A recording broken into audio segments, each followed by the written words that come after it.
Welcome to 8 Cubes. I am KMBest. He is Lambyseries. We are two of the best Marvel Snap players in the world. I am currently ranked in the top 25 on ladder. Lamby has multiple incredible tournament finishes. And we are here to talk about the best decks in Marvel Snap, but we're also going to look a little bit forward because this is going to come out on a Monday, the day the season rolls over to ELSA Bloodstone and allows ELSA to make some real changes in the meta. So we're going to start with what's good now and then talk about how ELSA may change it. First up, I think we both agree that the default best deck in the game right now is Shuri. And that's an interesting situation, just because like other things have been brought down to that level that Shuri is just going over the top of them again.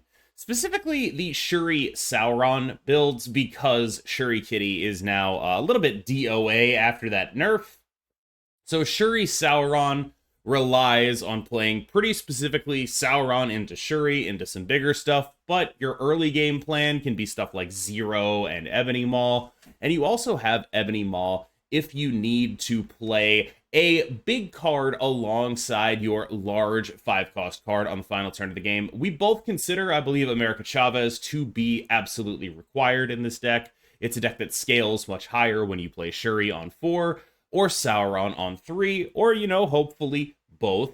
And you can also even say go Mobius into Sauron into Shuri. Now, Mobius might not be a normal type of card you would play in here, but it doesn't really matter if it gets ongoing to out of the game with your Sauron, because you're not really ever going to play it after turn 2 anyway, so it just gets to be there so you can have some additional tech in whatever matchup you would like the Mobius to be good in. So something like Loki, something like High Evo Wave, you'll be able to really punish them and just have this Mobius in your deck. Lamby, do you have any thoughts on Shuri Sauron right now?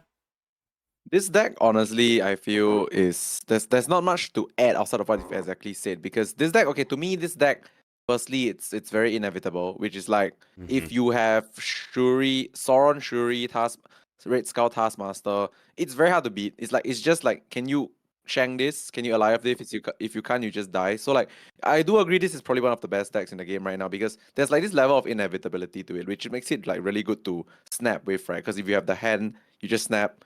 They can't beat it, they gotta leave. They will try to beat it, then they realize they don't have the shank. It's like 30 power on each lane, they die, that kind of thing. So this deck, I feel it's very simple and very good, because I feel like sometimes simple is best, like even if it's like something that everybody can play, if it just does the good thing well, it's kind of interesting, because like Shuri related decks have been like in the meta for the longest time, right? Back when it was pre-nerf Shuri, and then now it's post-nerf Shuri, and then the Shuri Sauron.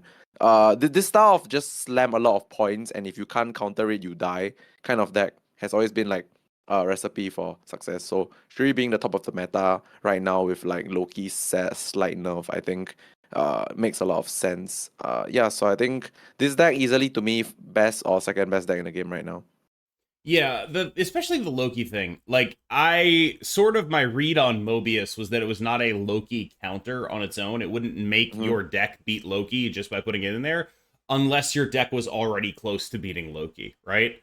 And Yeah. Shuri is one of those decks that was already close to beating Loki and now actually definitely does. And that is a really, really important note for how that matchup tends to play out. The Loki player needs to be really heads up. Like, I think actually the way you're supposed to play that matchup from the Loki side now is go Collector Loki with no hand buff at all. Like, you're just supposed to be like, my early game in the Shuri matchup is Collector Loki for stats, and then their cards hopefully relatively fairly. And that's not a really winning proposition, because the Shuri deck runs enough cards that your Loki is going to end up getting you an Ebony Maw more often than not, which you cannot play, things like that. Next up is Move. I had Otion on here to talk about Move, but I think the development in Move that is interesting me the most is a lot of people figured it would be, Wave Move after the release of Mobius. Like, there's Mobius Wave. Why are we not doing this? And it seems like the highest performing Move decks seem to be no Wave. So what is your theory on why that is, Lamby? Right, so I talked to OT quite a bit as well, and like I played his version of the deck, Crossbones and everything like that. I feel like Wave now, because everybody's playing Mobius as well, you being the one to play wave puts you behind because like if everybody's playing their own Mobius and you are the one spending the 3 energy to play like a random 3 energy 3 power card like wave, you're gonna be behind because they can just play their card, which is better than the wave, like in terms of stats. So like I feel like wave, the person that actually plays the wave will be behind. So like, and it ends up like nobody's playing the wave, and like wave in general doesn't counter much right now. It's like if you want to counter like the spam decks with wave, now the spam decks play Mobius, right? So like they get to do their normal thing. Like even if like before the nerfs, when Shuri Kitty was around, they would also play Mobius, and then they could still go like Taskmaster plus what's that Kitty on the final turn, right? So Mobius really stops wave from being like relatively useful right now. So I think just playing pure raw stats like the move Silk deck does in general makes it like the better choice. And I also have realized that like I miss Vision a lot. Like like now that I'm running this version of the deck with Vision Crossbones, a lot of like 8 power stuff and Yeah. like a lot of just raw stats into like either Aliyah, sometimes Shang-Chi. It's a recipe for success once again, like Shuri, right? Lots of stats and then like a final turn, either like a counter or like a doom or something. Just can't really go wrong. I feel like okay, maybe this deck does struggle a little bit versus the Shuri deck because if you don't have like a Shang-Chi or you miss the 50-50 on the whole like Taskmaster with your Aliyah, you're just gonna die because it goes taller. But other than that, this deck has a lot of flexibility in the way you allocate points, and it like generally does not lose initiative. So the crossbones will always come down on 4, and there's a lot of stats, right? It's really a lot of stats, which I think is just a recipe for success. I think it also struggles versus Brood for whatever that's worth. Because like we know how that Yeah, matchup tends to go, like move into Brood similar. abs, where it's just like, okay, well, they just do that a little bit better than we do. And Mm-hmm. I think Brood is like a similar spot where it also is like, all right, look, we're not gonna bother with playing wave. Everyone, you can play wave if you want to play wave. Yep. You're good to Exactly. do that. You're good to do that. Next up is Loki, and it took all season, but you're finally on the same list as me. It took all season and multiple nerfs, but you're finally on the same list as me. We're playing the same version of Yeah, it's the Loki. same. It's taken this whole time, but we're finally there. And now I think we both agree the deck is no longer this like super dominant thing and is instead Yeah. just like kind of good.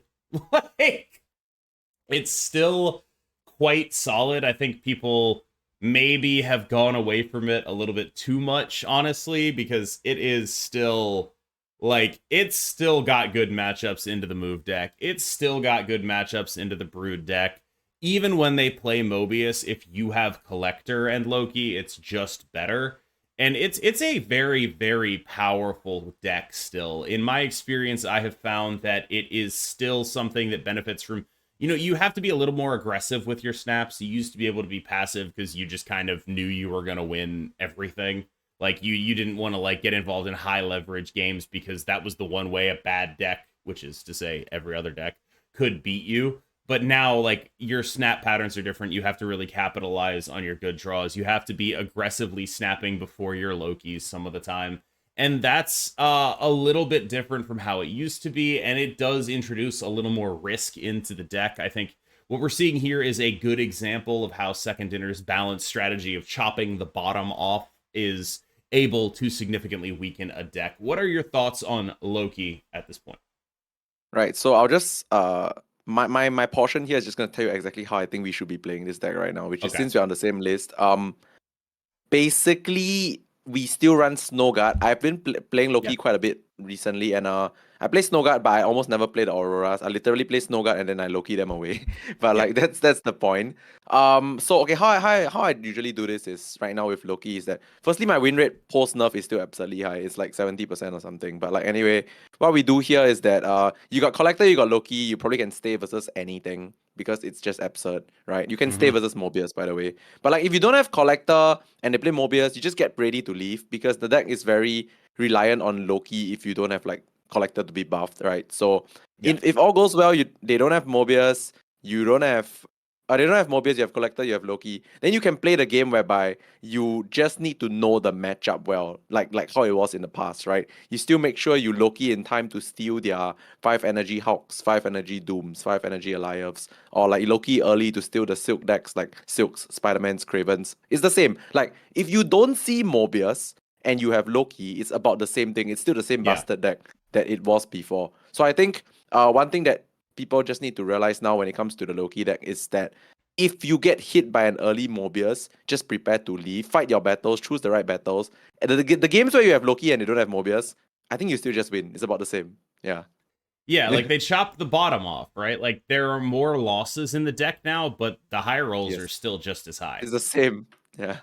Next up, Brood Abs, another deck in the vein of the move deck. And part of me is saying, like, just internally, like, okay, if this move deck without wave is what people are playing and what people think is good, Brood Abs should absolutely farm it. Brood Abs should dominate that matchup, especially, like, neither of them are playing wave. Both of them are just doing the same stats into Big Five, into Alioth Doom thing. Like, they're doing the same thing, except Brood Abs has better stats. Or can do stats better. One thing I would like to wonder about, though, is the final couple slots in that deck. Like, people are playing Silver Surfer and things like that. And I've seen a lot of people like, all right, what if we just lean further back into being like Patriot? We do like Iron Man, and that Silver Surfer spot becomes a piece of tech. I think that's the interesting spot for me with Brood, is how much do we want to invest in Silver Surfer? Because if you are not specifically brooding into Absman with a Patriot, Silver Surfer is not going to have a lot of targets. That said, the deck is often, though the play patterns that beat the deck tend to be, all right, I'll match that lane full of broods and beat it. And if you can put more power into that lane full of broods, that is a good way of beating the things that beat you. So in that sense, Silver Surfer is its own sort of tech card there, where it opens up this sort of final turn Patriot Silver Surfer, buff the 2 lanes that you already have, and try to beat your opponent who is likely trying to go over the top in those lanes. What do you think about the optimal configuration for Brood Abs right now? Are you still on Iron Man as a concession to Shuri? Are you on Silver Surfer? Where's your head at? Right, so I've played this deck quite a bit recently, not because I enjoy the deck, I actually don't. But No. I just gotta learn the deck. I gotta learn like how it functions and stuff like that. So I realize firstly, I think we might be on the same train here, I'm not sure, but like I still think Doom is not good in this deck. I think Mm-hmm. Doom is very cloggy and like now if especially now without wave as well, right? Like you rarely get to play Doom early. You only get to play it on 6, which is like too late. Your board is full by then, right? You just want to buff your brutes and stuff like that. So, I'm off Doom, but I really like Iron Man right now because, like you said, it's good in the Shuri matchup. Like it solos Red Skull. Iron Man solos Red Skull. It lets you get tall in lanes that you need to get tall. If you hit it off Iron Lad, their lane is done. No one tries to Yeah. beat their lane, right? It's just done. So I like Iron Man a lot. Surfer is interesting because I never really liked Surfer, but uh being able to, because so how people contest the brute lane is like it's not actually easy to contest the brute lane, by the way, if Yeah. it's like 15 stats. So they have like just enough. Like as of now, it's like just a little bit more. And because Yes. this is just a little bit more, the Surfer is like the more than the more. It's the +6. Yes. And like they often cannot surmount the +6. They can go like 17, 18, 19. But if you have a random +6 for 3, they usually can't. So the Surfer actually kind of important. As much as I didn't think so at first, but the more I tested it, I think the Surfer actually kind of important right now. What do you think about Wasp? Wasp Oh, I is a like Wasp. card like I like like Wasp. like okay, because like Wasp is a card where she's like she's free, dude. You got to play the free card, Yeah. but she's like the 12th or 13th card in the deck a lot of the Yes. time. So it's very hard to like figure out what to prioritize there. Here's a question: you would run just Alioth and Chavez as 6s, yeah? No Yeah, Doom. because we don't Yeah, have wave. yeah, I think Alioth now in this deck is very decent because you kind of know where they will play their card. Like with this deck, it's very obvious where they will play their card because like there's always that one lane where you know you cannot lose. Like the one with the maybe Iron Lad into Brute kind of 18 stats thing, that kind of thing. You know you just won that lane. So the Alioth is easy to predict. And also on Wasp, right? I rate Wasp actually higher than Doctor Doom in this deck because by the time you get to play Doom, your lanes are really full. and you just need like that one extra thing to go with your Patriot buff, Blue Marvel buff. Yes. Yeah, like your final Uh, turn, is yeah, like Patriot, Surfer, Wasp, and that's awesome. that kind of thing. Like Yeah, that's so good. like if you have a Wasp in an Iron Man lane that's buffed by Patriot, it's +6 for free. So like it's crazy. So I think Wasp is very high value here. Yeah, there were a lot of games where rather than playing Doctor Doom, I preferred to play Patriot Surfer. And Yep. that is like, that's kind of like, oh, that's when you have to put Wasp back in the deck instead of Doctor 0-3. Doom. Yeah. Yeah. Mhm. Next up, a deck that I get a ton of crap for in the YouTube comments, because when Mobius came out, I said High Evo sucks. And there are some significant data points on websites like Untapped. They're like, no, High Evo is actually pretty good. I want to clarify that. I'd like to apologize for absolutely nothing. This deck is cope. Don't play this crap. This is not a good deck. You can do better than this. I promise you, you can do better than this. You will be able to win more if you play either of the 4 decks we've already talked about. This deck is not great. It is fine. It is the world's most fine deck. I won't like hate you if you play High Evo. It's totally cool. It's like an okay deck that will do okay deck things, and it's easy to play, and that means that you can really look at your play and try to get better and optimize it and be good at the deck and all of that stuff, but you can do better. I promise. I promise you can do better. Lamby, what are your thoughts? So I used to recommend this. I used to recommend this deck to like the people in my Discord that like want to get better at the game, learn how to snap, Yeah. and like just like play a consistent deck. So the thing is, now I've stopped doing that because this deck still is consistent, but I think there are better consistent decks that teach you how to get better at the game, because this deck is consistent and a bit too fair right now, because Yeah. like I actually took out time to practice this deck a little bit just to make sure I'm like correct in the frame of mindset and whatever, and like when I was drawing the best hands possible, right, I still felt no edge on my personal part. Like I didn't feel like I was winning even if I drew the best hands, because firstly wave is severely not She important right now. sucks. She Yeah, sucks. She's a and bad this card deck right now, and this is the wave deck. leverages this deck Yeah. leverages so hard on wave being good, and with wave being worse now, this deck like falls way down in terms of like power level. But no, with that being said, right, like if you've been playing High Evo this whole time, and like especially in Conquest, you know how to win with this like consistent deck, right? You probably will not stop winning. It's just that I feel like you Yes. are like not giving yourself enough credit, you know? Like I think you can do better with a better deck. That's what I'm Yeah. thinking. So yeah, you play this deck, it's fine, but I feel like explore your options and you probably will find something better than this.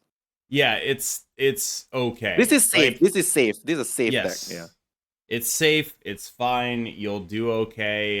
You still maintain your ability to push a lot of games into 50-50s, Mhm. but the decks that are just running Mobius and no wave are gonna run you over. Yeah. Like Exactly. your whole game plan is predicated on wave on 5 is a good play.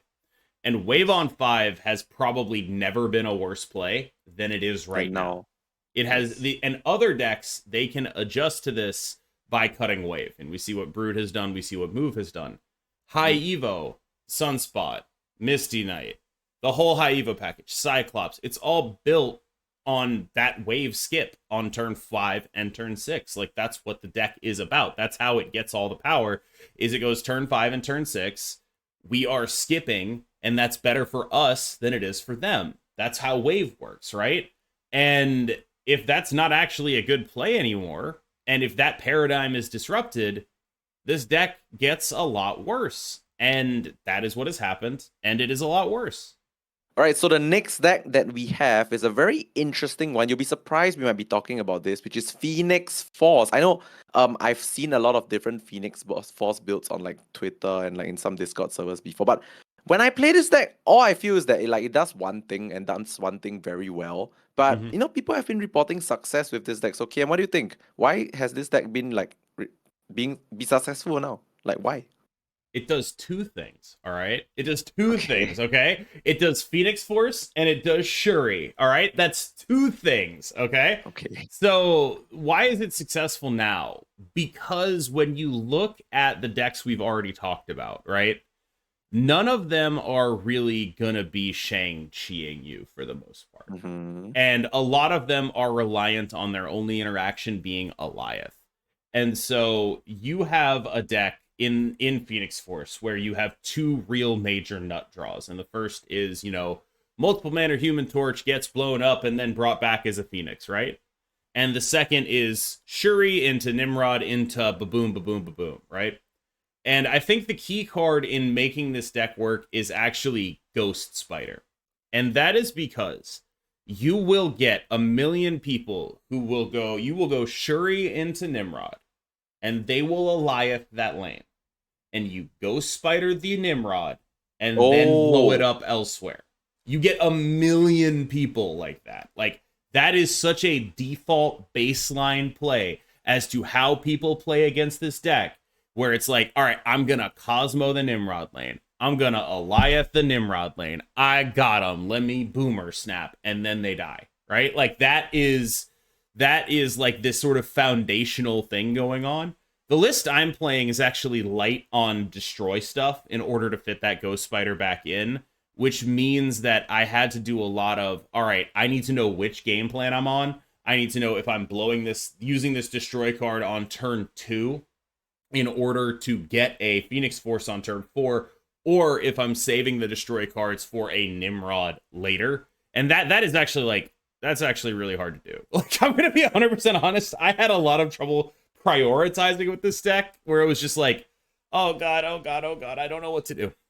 But one of the other advantages this deck gets is you can do nothing until like turn 4, and then just sort of sit here and wait for your cards to come together. And if you happen to have drawn by turn 4, you have like Shuri, Nimrod, Venom, Carnage, Ghost Spider, whatever. That's like a plausible hand you could have. You've done nothing the whole game. You have like 7 cards in your hand. You could just win the game, and they've probably already snapped into you. Like, that's actually what the deck does very well, I think. I have just like, 2 questions. You just sit there. Yeah. Yeah. So basically, okay, I think I want to try this out because I feel like with this kind of things where I'm not really convinced, I will need to try and then see if I can convince myself. So that's something that I will do personally. But 2 questions that I have right now is, so are we winning with this deck because people don't really know what's going on with the Ghost Spider? And think secondly, okay, that's fast. I think so. But second thing is, do you think this is better as just a Shuri Nimrod deck? Because I know the power of Shuri Nimrod. I'm just not convinced about the Phoenix Force. It might be. I just can't figure out if there's, like, the issue is the Phoenix Force stuff actually is good. Like, I want to be like, because the thing about the Phoenix Force stuff is people think like, oh, you can't do it with Human Torch. And that's like an old heuristic from when everyone had Killmonger and Shang-Chi. And no one has Killmonger and Shang-Chi right now. So Human Torch will get to like 80. And that's just like that's just like an extremely large number, and you run Taskmaster. So it's like, okay, well, you die. Like, you don't beat the number. It's a really big number. So it is finicky. Like, I won't argue with that. It's finicky, and you have to really figure out which plan you're committing to.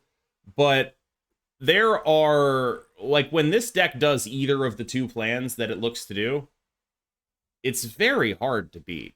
Like, it's really difficult to beat, even like a 40 power Human Torch and a Taskmaster. That's just really, really, really, really big. And like, even 20, like, there's just a lot of big numbers in this deck that, like, you're like, oh, because like you look at all the other decks that people are playing, right? It's like Brood Abs and Move, and those decks aren't good at that.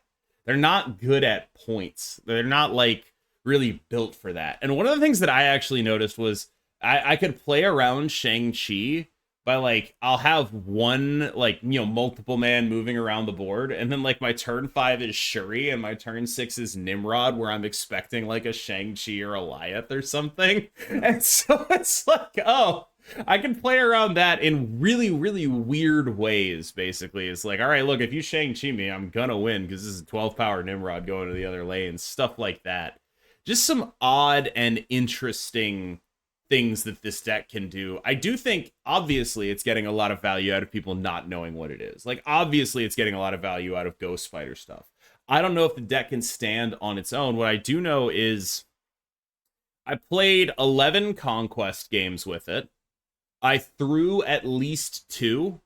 Like, like, you know, like just like, all right, yeah, I'll snap back for 6. I'm trying to burn my tickets throw. Like that kind of Yeah. throw. And I had like a 70 something percent win rate. And I don't really know what that means, but it's enough that I was like, okay, let's actually take this deck a little bit more seriously. So this is a deck. The deck that I'm using was the one that was used by Big Baby. He got into like the mid 30s with it, and it is like, it seems like it's actually pretty legit. My Discord's really in love with it right now. I'm a little lower on it than they are, but it seems real to me. Next up, your pet tier 2 deck, Bounce. Let's talk about Bounce. It's another deck where like you're like, oh yeah, I got like a 70% win rate with this. I'm crushing with Bounce, but you don't actually think it's that good. You think it's like, okay. So walk me through where you're at with Bounce right now. Okay, so I really don't think this deck is like anywhere near tier 1 right now. It's like tier 2 at best, by the way, because of all the nerfs that happen to it and all that kind of thing. But my Infinity Conquest win rate with this deck is like 27 and 7. Like Infinity Conquest, by the way. It's crazy. Isn't that So no, wouldn't you expect that, right? Because isn't Infinity Conquest the one without MMR? Like, isn't that the yeah, no, easiest but one? not necessarily, I would say. Okay, but like the point is it's 27 and 7. Okay. Yeah, which is it's quite high. So I think why I'm highlighting Bounce right now and why I even brought it up is because firstly, ELSA next week. So I took the deck out of the Sure. like binder to just like get used to the deck again. Because I think ELSA with Bounce is supposed to be insane. So I practiced it a little bit. And then I realized I was winning a lot, firstly, because I knew how the deck worked. And secondly, because people just forget Monkey Mysterio Kitty is like that much stats. It's Yeah. a lot. Plus, if you bust Mysterio, it's a 2/9. Right? It's a 2/9. It's crazy. So I feel like I think we are talking about Bounce right now, and I really want to highlight Bounce right now because also next week it's probably gonna be a thing.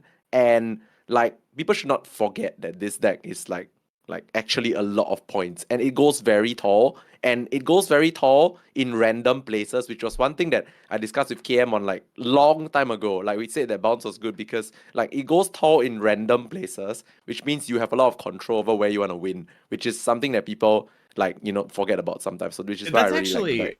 it's actually Yeah. insane to talk about that because like that is the first ever good deck in Marvel Snap was Mm-hmm. Sarah, right? Yeah. And that's what it did. The first Yes. ever good deck was like, all right, we're playing Sarah with back when Strong I don't even know how much of this you know. Strong Guy was like a 2/9 Yeah. when he turned on. Beta, yeah. Yeah, in the beta he was a 2/3 that got +6. So he was Wow. like a 2/9.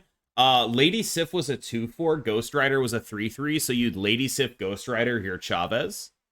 Like it was just a whole pile of ridiculous garbage, right? Bishop was a 3/2. Angela was a 2/1. Yeah, I had Angela 2 Uh, 1, yes. Mysterio was a 2/5. 2/5. Yeah. So it was just like this whole pile of ridiculous garbage, but the principle was the same, where you knew where your power was going to go, and they didn't know where your power was going to go, and it was just a completely unfair thing to do back in those early days. And Bounce is the modern version of that, where you got to pick your lanes, your power comes out so late, and because you can pick your lanes, you are able to distribute in a reasonable way. One major counter to you get to pick your lanes is you get hella Eliath. Like this deck gets Eliath badly. It's definitely a deck that where Eliath introduces some probably much needed counterplay ahead of the Elsa season. Speaking of Elsa, what are you cooking for Elsa? You got any Elsa cooks for us? I have two directions that I want to go with right now. The most obvious one, firstly, is the bounce direction, which we mentioned a bit like in the previous topic. Like, it's very simple. So basically, Bass, Mysterio, and like Elsa is about like 218 worth of 2 energy, 18 Yeah, power it's a worth of lot. stuff. It's a lot. Like, I think bounce is just a natural thing that people gravitate to when they think of like Elsa, because you can fill a lane with Kitty, and then it goes back to your hand +3, then play Kitty again +3. Then there's like Fill a lane Angela. with a beast, right? You fill a Yeah, lane with a with Beast, beast. Yeah. which however you want to do it, I feel like Elsa benefits like these kind of like strategies whereby you fail really easily, and with Kitty you can fail multiple times. So it's like make your own Shuri Kitty without the Shuri kind of thing. But Mm-hmm. like my concern with that build is that like how much time do you actually have to set it up? Because Yeah. like going for repetitive playing of the same thing into the same lane, you don't have that much time sometimes. So I'm very curious to see like how that works out. The other direction, which is I think the a bit more slept on direction, which is you just fail easily instead of like repeatedly failing. So like brute stuff, Brood, yeah. you yeah, you do brute stuff. You just get one proc of like the Elsa on each lane, maybe with like I don't know, your final turn 6 wasp, that kind of thing. Yeah. Or you can you just fill a lane because the brute is 3 cards, right? Then you just fill it and then it's like plus another 3. So I feel like the brute direction might be slapped on because it's like actually maybe potentially easier to do, but just less flashy. You get a bit Right, but less it's than the like, bounce. Yeah. I mean, that just makes her like if you fill up 2 lanes, she's like a 2/8. 2/8. Yeah, Yeah, it's just exactly. like, okay, you probably like that card, right? Like, it's just Yeah. that's just good. Like, that's a good And the ass brute deck card. and the brute deck has like 1 or 2 slots that can be anything. So I feel like just throwing an Elsa in there and cutting one card that you think is less significant could be a direction we go for as well. One thing about that though is like if that's how we're gonna play the Brood deck, we might actually want to be more of a Surfer deck. Yeah, exactly. Like we might want to be less Eliath, more Surfer, Possibly more like what Dazzler, we're dude. Right. because like when you Yeah. yeah, it's actually messed up when you compare Elsa to Dazzler, isn't it? Yeah. Because it's like, oh, well, one of them gets to be a 3/8 if you fill up all 3 lanes, and the other one gets to be a Uh, 2/8 if you fill up two. at, like, min- like, at, at that's not minimum. fair. At Yeah. minimum. Yeah, that's And like not it's fair. possible to even throw Mysterio in that deck, just saying, because it's potentially a Patriot deck as well, right? And Yeah. Mysterio feels free. So like you can, I don't know if Bast is too much, but I wrote down Bast as well, like Yeah. for my like monkey thing, but we'll see. I mean, the bounce one is one I'm always going to be more interested in because, I mean, you know Yeah. me. I like taking game Same. actions. I love Kitty Pride. Like, it's just going to be the kind of deck I'm going to want to try. But the Brood one does strike me as like that, like, there's going for the Elsa super high roll, and then there's going for the Elsa consistency. And I think Mm-hmm. both of them are going to be pretty interesting directions for this. But one of the things that really sticks out about Elsa is she's not like uber broken, right? One of the things that I think about a lot is like she's probably really, really, really strong, but she's not broken the same way something like Loki could be, Mm-hmm. or something like Shuri could be, right? She has like a little more of a cap on how much points she puts on the board. Whereas, like with Shuri, it's like, okay, you're going Shuri into Red Skull into Taskmaster. That Shuri is effectively like 28 points. Like that Shuri is like a 30-point card for 4 because of the way the rest of your game plan swings on it, right? You're going Shuri into Nimrod into Boom. Well, that Shuri is basically doubling everything you've done from there, right? Mm-hmm. And so Elsa's ceiling is lower than that. Yeah. And like if she ends up being good, it's because she's good enough to push you to being the best points deck, and that's always a thing that's good to be. But it's not. I don't think she's gonna be, you know, Loki. Do you? Okay, so I think Elsa. Firstly, I agree with what you say. It's not Elsa is not like broken because she's not like easy good. Easy good is like Yeah, Shuri, right? Red Skull Taskmaster, simple and just good, right? But yeah, I think Elsa, I rate her very highly is because if there is that deck, like maybe Bounce, yeah. if there is that deck that actually can abuse her very effectively, she is quite absurd. Like that's why I still rate her very highly, because like I don't know what that deck is. Hopefully Bounce or like Brood or whatever. But like if that deck that can be found that uses her easily and effectively is there, I think she's gonna be very broken. So I think that will take You a think bit she's of gonna cooking. like? I just like I think she's gonna be like she's the kind of broken where it's just like, oh, the numbers on her are wrong. Mm-hmm. Like it's Yeah. that kind of broken though. Like it's like the, oh, this threat is too efficient. Not like, oh, this Yes. fundamentally changes the game, right? Like it's not it's Yeah. like a different kind of broken, right? It's a different kind of card, right? It's like something closer to old Hitmonkey than it Yes. is Yes. Loki, right? Where it's just like, oh, Exactly. the numbers on this are just wrong, are bad, right? Like as opposed to just being like, oh, this is like the nuttiest thing I've ever seen in my life. Yeah, Elsa wouldn't warp a meta, but like she can just be wrong because her numbers are too high. Yeah, Yes. I agree. Yeah.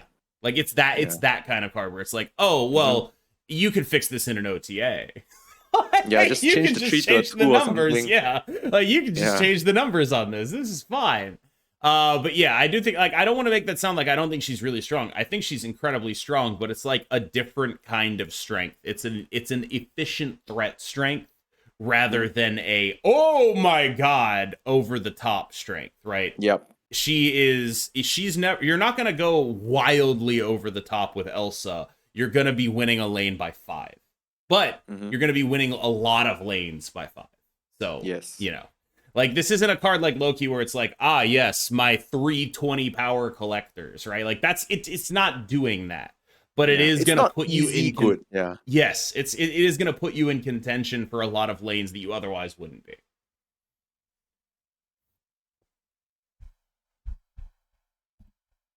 All right, y'all. Thanks so much. As always, we have been 8 cubes for Lambyseries. I am KMBest. We will see you in the next one on Lamby's channel. And as a reminder, we are getting back to putting these on Spotify, so you can check us out on Spotify if you want all the episodes in one place. Thank you so much for watching. I have been KMBest. Lamby, you want to lead them out? And we will see you guys next time. Bye-bye. Crushed it.